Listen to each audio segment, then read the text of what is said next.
cette visite du pape, à travers laquelle on voit sur les images, il effectue une visite au Al-Jama' al-Jazair, un édifice très important pour notre pays aujourd'hui. Monsieur Bourzouz, Jama' al-Jazair témoigne de ce référent algérien national, religieux et scientifique. Monsieur Bourzouz, avant cela, Nasser Oui, Al-Jadel. nous le voyons sur les images de la télévision, le pape Léon XIV qui signe un registre de doléances de la mosquée Jama' al-Jazair après avoir effectué une visite donc au sein de cet édifice religieux. Il est accompagné du recteur de la mosquée Jama' al-Jazair. Nous le voyons donc sur les images avec un moment de recueillement qu'il a observé au sein même de la salle de prière, symbole de dialogue et de dialogue interreligieux. Symbole de dialogue interreligieux, le pape, lui, le Léon XIV, aux côtés du recteur de Jama' al-Jazair, Mais Mamoun aussi al-Qassimi, et le ministre des Affaires Ahmed étrangères, Attaf. Ahmed Attaf. Monsieur Omar Barzouz, aujourd'hui, cet édifice, Jama' al-Jazair, est témoin de ce référent national religieux qui appelle à cet esprit pacifique, à cette culture du vivre ensemble, qui consacre le vivre ensemble. Juste pour rappeler que le pape Léon XIV vient donc d'apporter ou d'apposer un écrit sur le livre d'or de la mosquée Jama' al-Jazair, hein, pour la précision. Monsieur Barzouz. Oui, effectivement, donc cette visite s'inscrit dans le cadre, disons, du dialogue interreligieux. Et là, donc, la visite donc, du pape à la grande mosquée d'Alger donc, est un signal fort de ce dialogue entre les religions. L'Algérie, bien sûr, est une terre d'islam, dans la religion, l'islam est la religion de l'État, mais aussi c'est un État aussi qui a toujours donc appelé au dialogue avec les autres religions. Donc cette visite, elle est importante à plus d'un titre parce que là, donc, c'est une reconnaissance un peu de l'Algérie plurielle, l'Algérie qui est musulmane, mais également qui a toujours engagé un dialogue avec les autres religions, avec les autres cultures. Donc c'est un témoin là, vivant de cette coexistence religieuse et le fait donc que ça soit donc au niveau de cet édifice, c'était aussi un témoin de la grandeur de l'Algérie, de son histoire aussi bien religieuse que révolutionnaire. Et donc, personne donc, ne nie que cet édifice religieux, c'est un temple qui sera peut-être à l'avenir le lieu de pèlerinage par excellence donc, de toutes les visites donc, de chefs d'État ou même les papes dans le futur. Parce que, bon, on sait que c'est le premier voyage d'un pape, D'un souverain pontife en Algérie, oui, d'un tout à souverain fait. pontife en Algérie. Donc ça, c'est une expression donc, de reconnaissance de cette Algérie plurielle, de cette Algérie musulmane qui s'ouvre sur le monde. Sur le monde. Voilà. Et justement, l'histoire, vous l'avez évoqué avec nous. Monsieur Boukhalifa Amazit, pour compléter ce que nous abordions avant 16 heures, avant le flash d'information, Oui. vous avez relevé 3 points Le essentiels de cette troisième vie. point, Oui. le troisième point que je voulais relever, c'est le souverain pontife est venu mettre ses pieds, ses pas dans les pas de Saint-Augustin. Il réalise là, c'est beaucoup plus intime, c'est beaucoup plus personnel, c'est-à-dire ça regarde l'Algérie et le souverain pontife, non pas l'Algérie et le Vatican, c'est son statut d'augustinien, de prêtre de augustinien qui a fait sa formation dans l'augustinisme, comme d'autres pendant les franciscains ou les dominicains. Donc là, c'est beaucoup plus. Je pense que la journée de demain va prendre ça va être un moment assez particulier qui va le concerner directement. Parce que là, il aura vraiment mis ses pas dans les pas de Saint-Augustin. Lorsqu'il verra le cubitus de Saint-Augustin qui est exposé là-bas à la basilique d'Al-Naba, là où il était, là où il a vécu une partie de sa vie, une partie très très spirituelle de sa vie, parce que c'est c'est un homme qui est éminemment spirituel.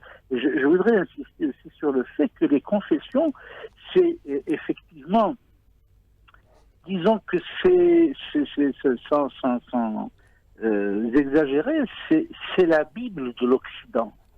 C'est la civilisation occidentale. C'est l'œuvre des réformes introduites et de la nouvelle vision, d'une vision très très moderne pour l'époque du christianisme, qui demeure aujourd'hui pour beaucoup une vision actuelle du christianisme. Et tout cela s'est passé c'est avec l'œuvre de saint Augustin et cette œuvre majeure que sont les confessions. Elles ont été étudiées déjà au tout début du siècle. C'était en 2001, je crois bien. C'était en 2001. Il y a eu un colloque international sur la philosophie de Saint-Augustin à Alger, qui a vu l'intervention d'éminentes personnalités du monde chrétien et même du monde littéraire, historique. Je pense il y avait André Mandouze, était encore vivant, il était intervenu.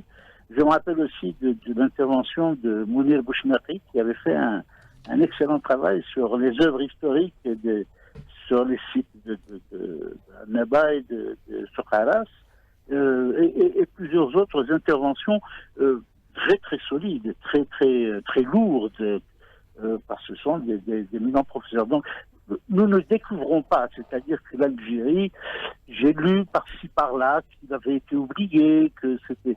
Alors l'Algérie a toujours tenu, c'est-à-dire Saint-Augustin fait partie de la philosophie de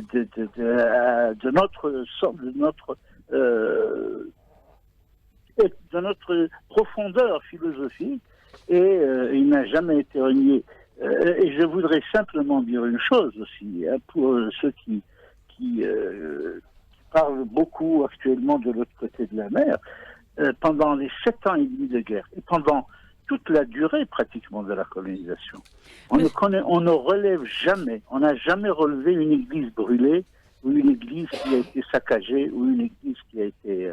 Il y a eu, et ça c'est pour l'anecdote, c'était en 1958, je crois bien, en 58, en Wilaya 4, un prêtre de Tibchérine avait été, non pas enlevé, il avait été pris par l'ALN,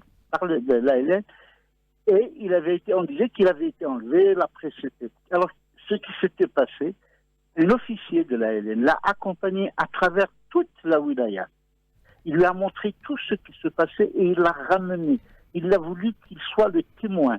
Ça faisait partie des valeurs des Algériens. De tolérance. Oui, de tolérance, M. Boukhalifa Mazid. L'appel du 1er novembre s'adresse à tous ceux qui se sentent algériens. Tous ceux qui se... Quelle que soit leur confession, quelle que soit... Et ça, c'est de tout temps. Nous n'avons pas connu de guerre de religion en Algérie. Il n'y a pas eu de guerre de religion. Il n'y a jamais eu. Et pourtant, il y avait, en 1830, il y avait plusieurs synagogues à Alger, plusieurs églises à Alger. Et toutes ces communautés vivaient ensemble c'est ce qu'on appelle le vivre ensemble. La cohabitation, oui, en paix. Mais c'est très difficile.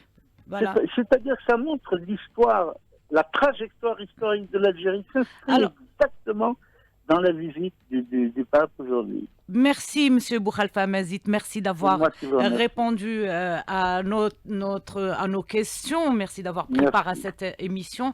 Nasser Ahmed-Jadel. Oui, avant de revenir donc à nos invités, on rappelle que le pape Léon XIV, qui doit rejoindre aujourd'hui la basilique Notre-Dame d'Afrique, a visité la mosquée Jama' al-Jazair dans une démarche symbolique pour renforcer le dialogue interreligieux et la coexistence. Il y a eu un moment de recueillement au niveau même de la salle de prière, mais aussi un échange de cadeaux symboliques avec le recteur de la mosquée de Jama' al-Jazair. Il a également signé le livre d'or de Jama' al-Jazair avant d'immortaliser ces moments avec une photo souvenir. On revient à vous, monsieur Arslan Chikhaoui, expert de la question géopolitique. Je suis tentée de vous poser la question sur les retombées concrètes de cette visite, monsieur Chikhaoui. Quelles sont justement les retombées concrètes de la visite du pape Léon XIV en Algérie? Sur le plan régional et international, bien évidemment. Merci beaucoup de votre question. À mon sens, les premières retombées sont des retombées en termes d'image. Nous avons longtemps dit, y compris sur vos plateaux, que l'Algérie est en train de se repositionner sur les écrans radars sur les écrans radars. Donc elle revient sur les écrans radars. Cette visite, qui est une visite encore une fois culturelle, stratégique et politique, va donner une dimension de visibilité, plus de visibilité de l'Algérie, et surtout, le deuxième impact qui est très important, montrer à nos détracteurs que l'Algérie est un pays de paix. Est un pays de paix, et en termes d'image, c'est très important. Ça, ce sont les premières retombées. Les deuxièmes retombées, je ne vous cache pas qu'il y a beaucoup de pays qui ne connaissent pas l'Algérie, d'accord? Qui ne connaissent pas l'Algérie, les populations ne connaissent pas l'Algérie, et c'est un moyen, encore une fois, sur certains continents, de faire connaître l'Algérie par ce biais-là. Donc il y a la dimension médiatique, il y a la dimension de visibilité à l'échelle internationale, et il y a surtout la dimension de positionnement de l'Algérie sur le plan géopolitique et sur le plan stratégique. Pour transmettre ce message et continuer à défendre ces principes fondamentaux, Monsieur Arslan Chikhaoui, merci également de nous avoir consacré de votre temps pour commenter cette première journée de la visite du souverain pontife Léon XIV en Algérie. Le souverain pontife, donc le pape, Monsieur Omar Berzouz, qui ouvre sa virée africaine par l'Algérie, une visite qui est très suivie à l'échelle internationale, les télévisions, tous les médias suivent, mais aussi les corps diplomatiques. C'est une visite qui a son importance aujourd'hui et son poids sur le plan international, Monsieur Omar Berzouz. Tout à fait. Bien sûr, le fait que le pape ait choisi l'Algérie comme première escale d'un périple africain, c'est révélateur à plus d'un titre. Bon, l'Algérie, c'est d'abord la porte de l'Afrique. Ensuite, c'est un pays qui a une histoire millénaire. Cette histoire n'a pas commencé en 1830, comme certains veulent le faire croire. L'histoire algérienne, elle est ancienne, elle est donc multidimensionnelle au plan religieux, culturel, au plan donc révolutionnaire et tout. Donc, on peut dire que sur le plan international, comme l'a dit votre intervenant tout à l'heure, l'image de l'Algérie donc n'en sort que grandi à travers cette visite. C'est une reconnaissance donc du rôle de l'Algérie à l'international. C'est l'Algérie de son côté. Monsieur Berzouz, je vous interromps quelques minutes pour revenir à la mosquée Jama' al-Jazair à Nasser Al-Mejadel. Oui, où on retrouve le recteur de la mosquée Jama' al-Jazair en compagnie du pape Léon. Salam.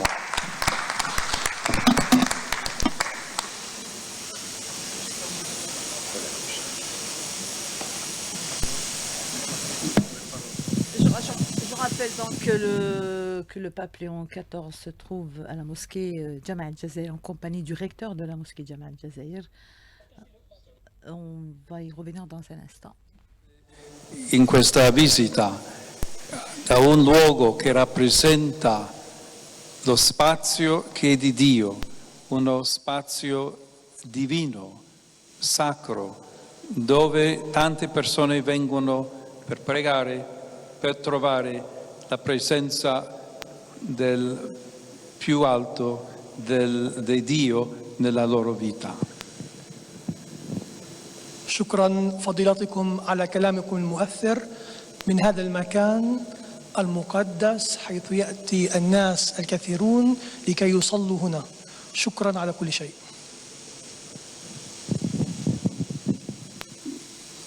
Come lei sa, vengo con molta gioia in Algeria perché è la terra anche del mio padre spirituale Sant'Agostino, che anche ha voluto insegnare tanto al mondo, soprattutto con la ricerca della verità, la ricerca di Dio, riconoscendo la dignità di ogni essere umano e l'importanza di costruire la pace. جئت بفرح إلى الجزائر لأنها أيضا أرض القديس أغسطينوس الذي أنتمي إلى رهبنته.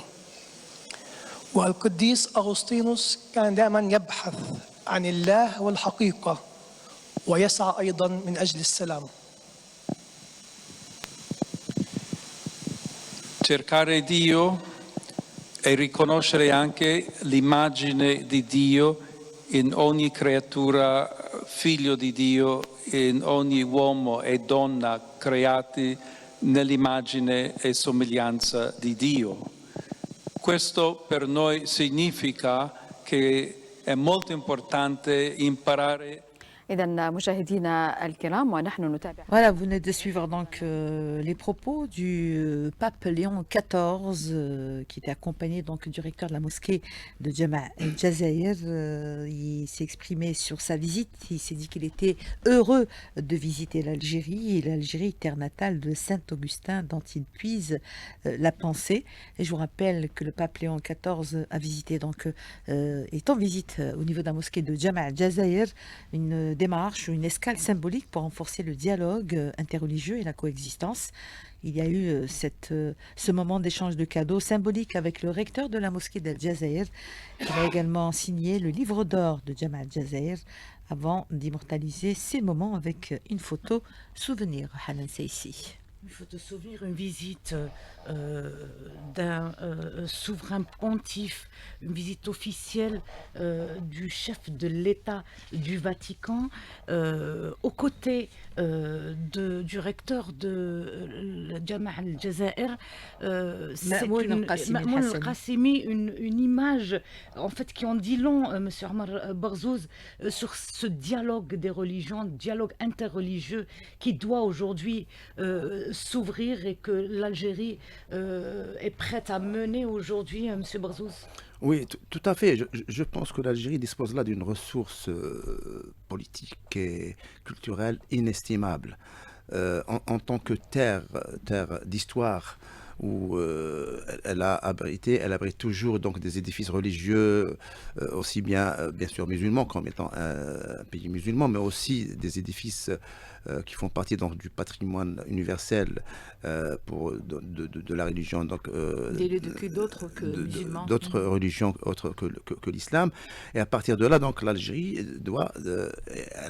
elle est consciente aujourd'hui qu'il faut donc user de ce soft power, donc d'utiliser cette ressource politique pour soigner son image et pour bien sûr des objectifs beaucoup plus stratégiques de politique étrangère. Et donc beaucoup d'États, beaucoup de pays nous envient cette position stratégique de l'Algérie, nous envient notre culture, notre histoire millénaire. Donc l'Algérie peut-être elle a mis un peu de retard à utiliser donc cet outil de soft power, mais aujourd'hui, je pense qu'on a tout à faire, tout à gagner à l'utiliser à bon escient. Et aujourd'hui, cette date, c'est-à-dire cette visite-là du pape en Algérie, est une occasion en or donc pour relancer ce dialogue interculturel et interreligieux pour le bien sûr des nations, parce que l'Algérie, elle est dans son rôle maintenant de contribuer à la paix mondiale. Elle a des principes immuables de pacification donc, de la région et du monde, et elle a des principes de politique étrangère basés sur donc, la résolution pacifique du conflit, la coexistence entre les religions, le respect des souverainetés et tout ça. Et donc cette visite-là renforce cette doctrine diplomatique de l'Algérie. Une Algérie qui est à l'origine justement de la journée du vivre ensemble, qui a été décrétée par l'ONU en 2016, tout oui. à fait, et qui est chaque année à présent célébrée par tous les pays du monde. Oui, effectivement, l'Algérie a pris l'initiative donc de cette résolution qui a été prise par l'ONU en 2016. Désormais, donc le 16 mai, c'est ça, le 16 mai de chaque année, est célébré comme une journée, La journée du vivre ensemble. du vivre ensemble en paix. En paix, bien Voilà, évidemment. en paix. Et ça, donc, c'est à l'actif donc de la diplomatie algérienne. Donc, et c'est une preuve que l'Algérie a toujours milité justement pour l'instauration de la paix, pour l'instauration de ce climat-là de vivre ensemble entre toutes les cultures et les religions. Donc, il s'agit donc d'une vision sage, d'une vision éclairée des autorités algériennes et aussi de la doctrine algérienne à l'extérieur. Donc, il faut renforcer cet élan d'aller toujours vers l'autre et de dialoguer, parce que seul le dialogue permet de résoudre les crises internationales. On va revenir à vous, Monsieur Omar Barzouz, dans un petit moment. Retour au studio, nous avons donc avec nous Monsieur Omar Barzouz, politologue, mais également en ligne Abdelkader Soufi, autre politologue que nous allons contacter, ou du moins que nous allons solliciter dans un instant à propos toujours de la visite du pape Léon XIV en Algérie. Et je reviens vers vous, Monsieur Omar Barzouz. Nous étions lancés sur un message fort de cette première journée de la visite, la paix qui ressort, le message de paix qui ressort à chaque fois, c'est le premier objectif de cette visite, et c'est justement cet objectif que l'Algérie veut atteindre aujourd'hui à travers son redéploiement diplomatique sur tous les plans, y compris spirituel aujourd'hui, Monsieur Omar Barzouz. Oui, l'Algérie, c'est-à-dire, elle est concernée par cette vision du monde parce qu'elle a souffert beaucoup du terrorisme pendant la décennie noire, et elle sait ce que paix veut dire et ce que guerre contre le terrorisme veut dire. Aujourd'hui, donc, dans le cadre de cette visite, on peut aller donc vers la convergence de certains objectifs.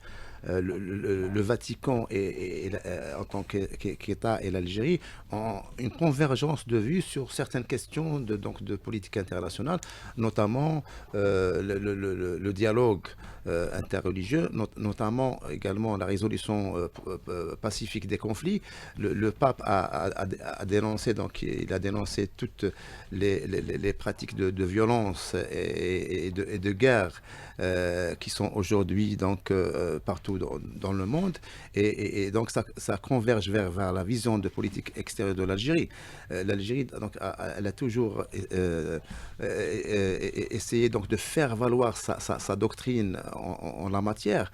Elle est même à rebours d'une certaine vision des civilisations, parce qu'il y a certains qui font croire qu'il y a un choc de civilisation à cause donc des religions et des cultures, mais en fait ces religions peuvent coexister et peuvent dialoguer entre elles pour un même objectif, celui de la paix dans le monde. Et je pense que quand on unit nos efforts un peu partout dans le monde, on arrive au même résultat, celui de cette pacification du monde, au lieu donc d'aller vers les conflits, vers les guerres, comme malheureusement dans plusieurs parties du monde aujourd'hui, on observe des violences, des guerres qui pourraient être évitées avec un dialogue constructif entre les acteurs, surtout les acteurs influents.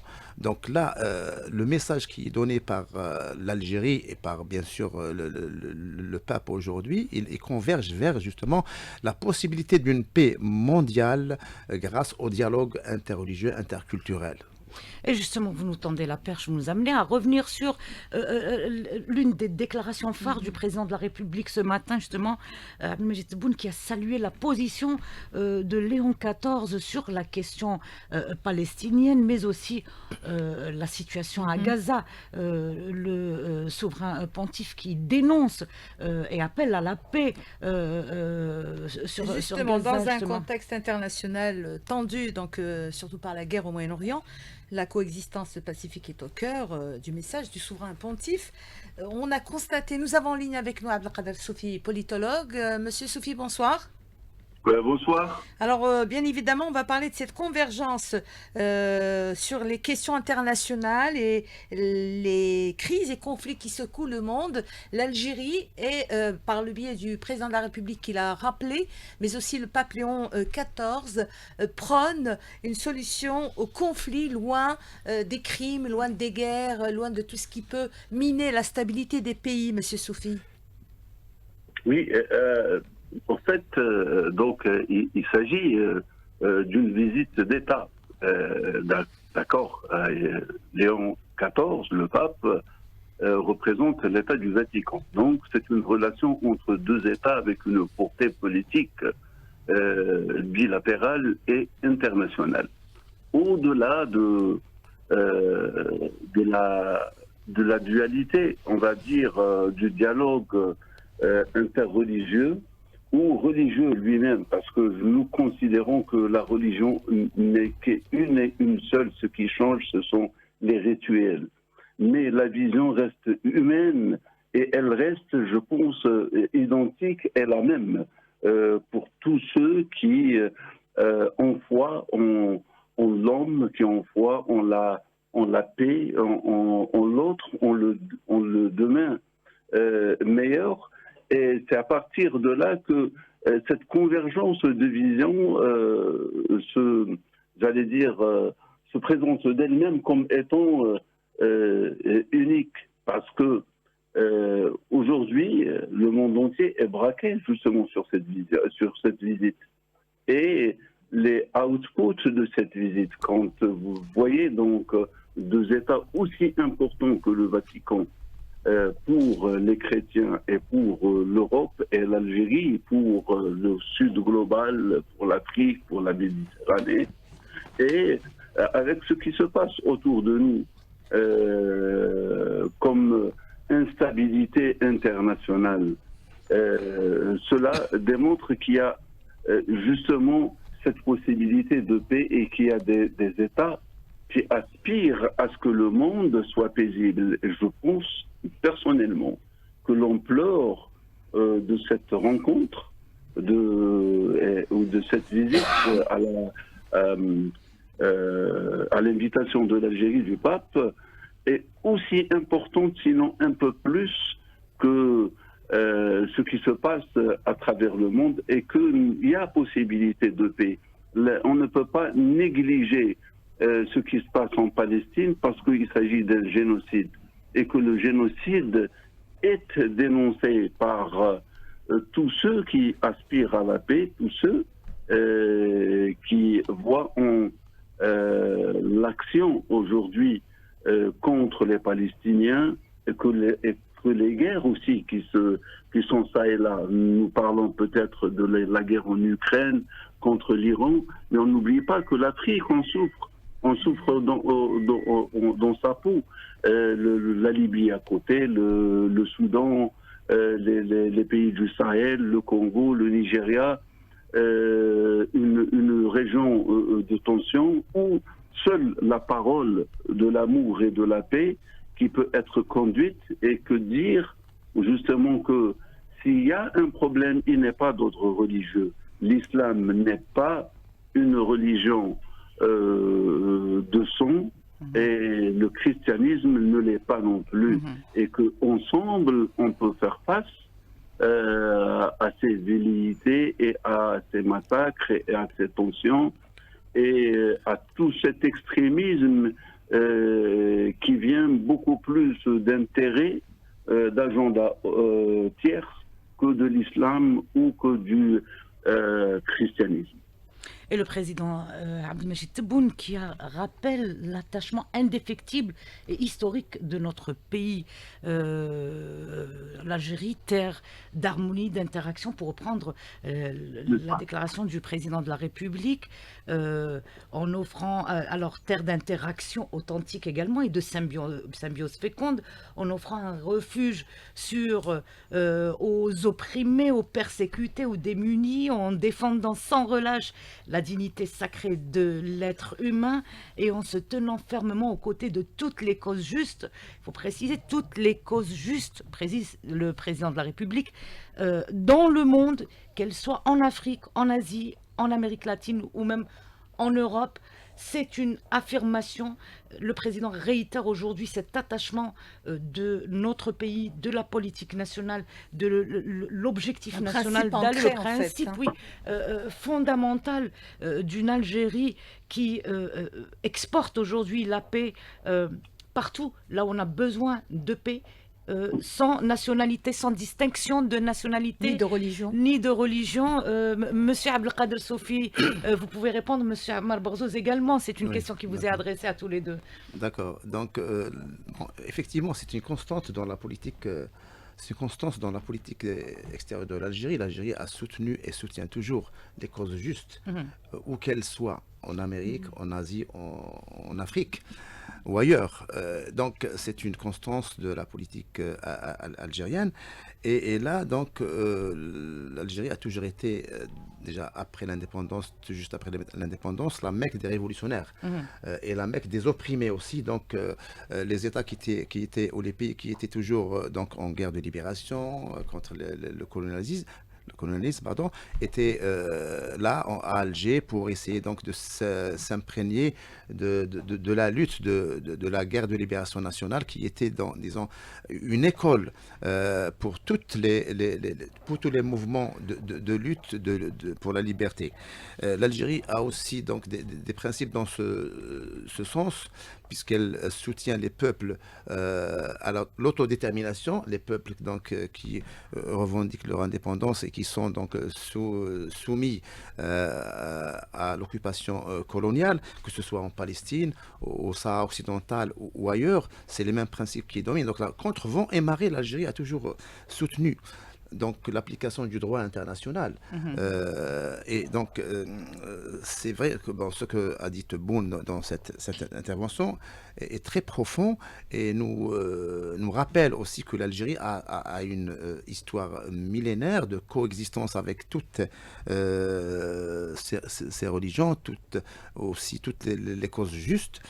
Si on prend par exemple l'histoire de l'Algérie, on trouve que certains prêtres, par exemple, du christianisme ont défendu ou ont appuyé, ont soutenu la guerre de libération nationale, à l'image d'Alfred Berenguer, du père Alfred Berenguer. Tebboune a aussi accordé la nationalité algérienne à Jean-Paul Vesco en 2023, plus récemment. Donc on peut dire que l'Algérie a une constance dans ce domaine, et la défense des causes justes continue d'être la principale préoccupation de la politique extérieure de l'Algérie, même si certains veulent sortir certaines causes de leur cadre, disons, juridique, de leur cadre légal. Pour essayer de trouver des solutions un peu à contresens de l'histoire. C'est l'appel au respect justement des droits de l'homme qui ont été instaurés non seulement sur le plan du côté de l'Église catholique par Saint Augustin, qui a été d'ailleurs qualifié d'innovateur dans la pensée chrétienne, mais aussi par les musulmans en Algérie. Nous avons des exemples, l'émir Abdelkader, pas mal d'exemples en Algérie. L'Algérie, un pays qui regorge justement de ces personnages, de ces personnalités qui ont œuvré justement pour la paix à travers le monde. M. Abdelkader Sofi, ces principes-là, c'est des points de convergence entre les deux États, l'Algérie et l'État de la Cité du Vatican? Oui, absolument. Donc, par rapport donc, à ce que au discours du président de la République, M. Abdelmajid Tebboune, je suis tout à fait d'accord avec mon ami Berzouz, d'ailleurs que je salue au passage. Et ce qui est intéressant de voir, c'est que on a parlé de 3 stations phares dans l'histoire de l'Algérie.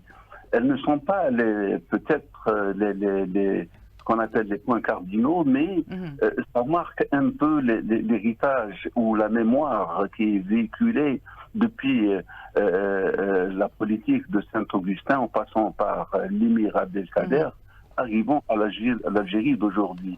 Au fait, si on se réfère à Saint-Augustin, qui est considéré comme une figure spirituelle algérienne, son héritage humaniste fait de lui une doctrine dans le monde chrétien, et ce n'est pas parce qu'il a été saint, parce qu'il a embrassé le christianisme à l'âge de 32 ans, mais bien avant, il a été très imprégné par la philosophie. Donc c'est quelqu'un qui a acquis un savoir énorme avant d'épouser le christianisme, et ce qui lui a permis justement de discuter des idées et non pas des personnes.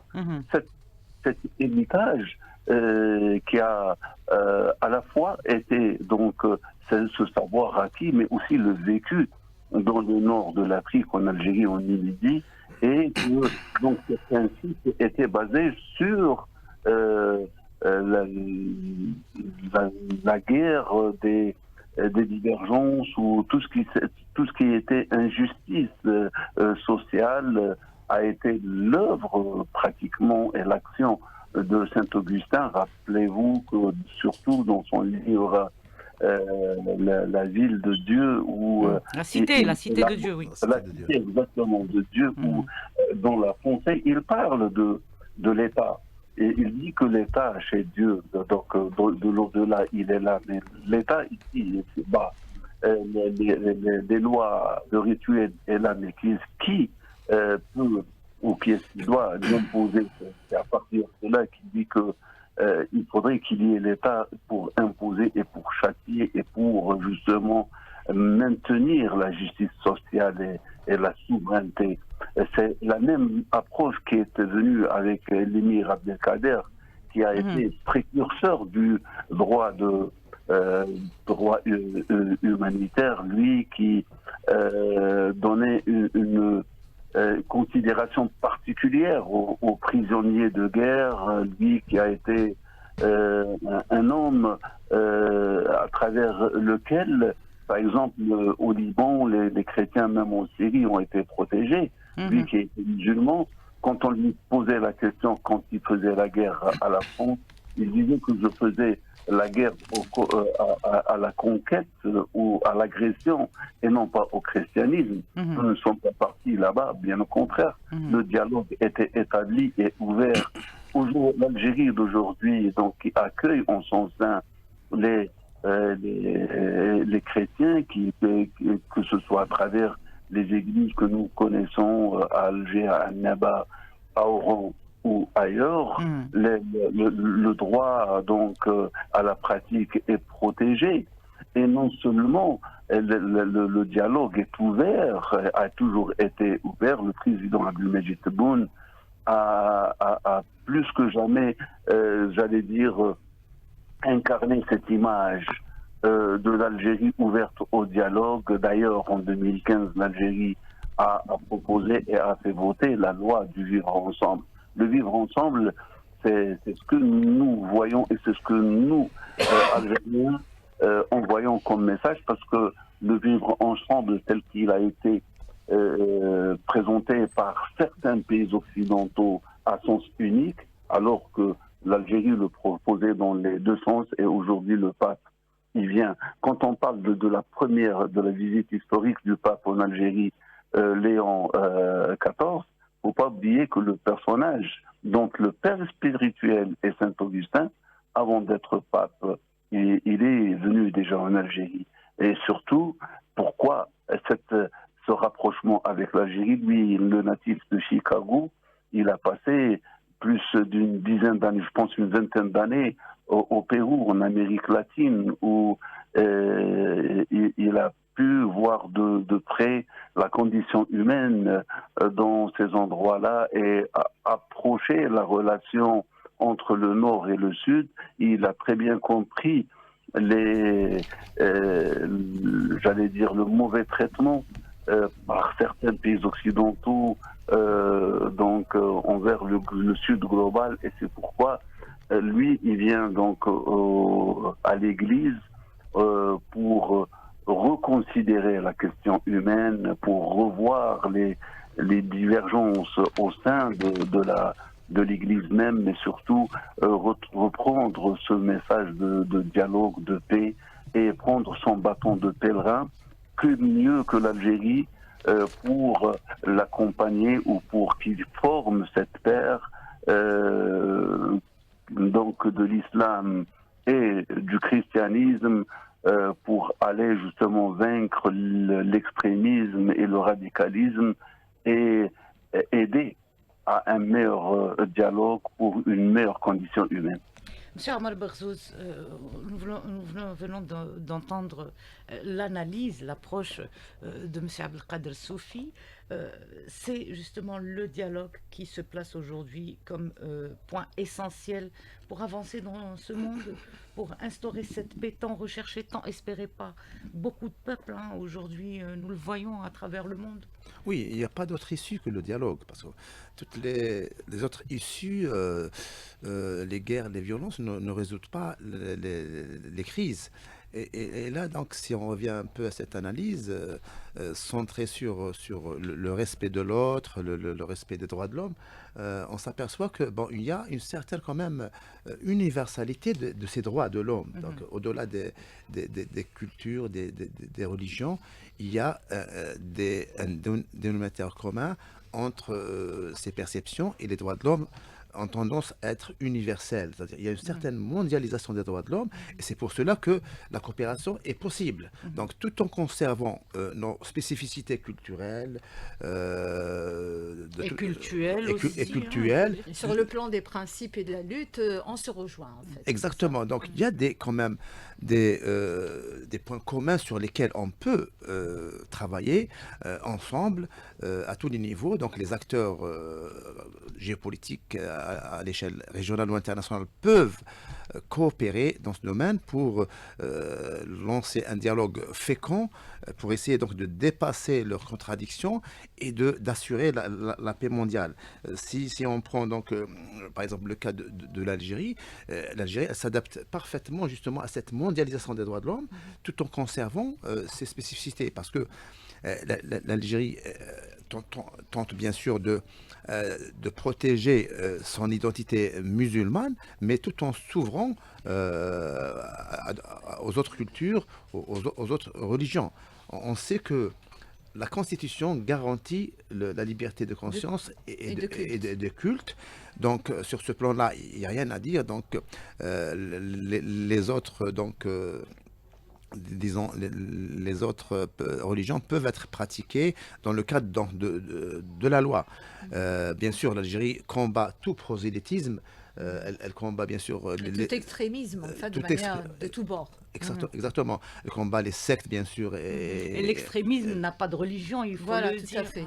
Exactement. Et puis, voilà, l'extrémisme n'a pas de religion, il n'a pas de frontières aussi. Donc, les menaces pour la sécurité, pour la paix internationale sont transnationales. Et de ce fait, la coopération est donc impérative entre les peuples, entre les nations, entre les États. Et donc, cette visite, justement, elle vient dans ce cadre-là pour renforcer ce dialogue et aussi jeter des passerelles. Cette visite pourrait jeter des passerelles futures pour une, collaboration plus poussée, pour un dialogue plus fécond, plus régulier, n'est-ce pas, pour des objectifs communs, tout en conservant chacun donc son authenticité, ses spécificités culturelles et cultuelles, et pour le bien donc du monde, pour la paix dans le monde.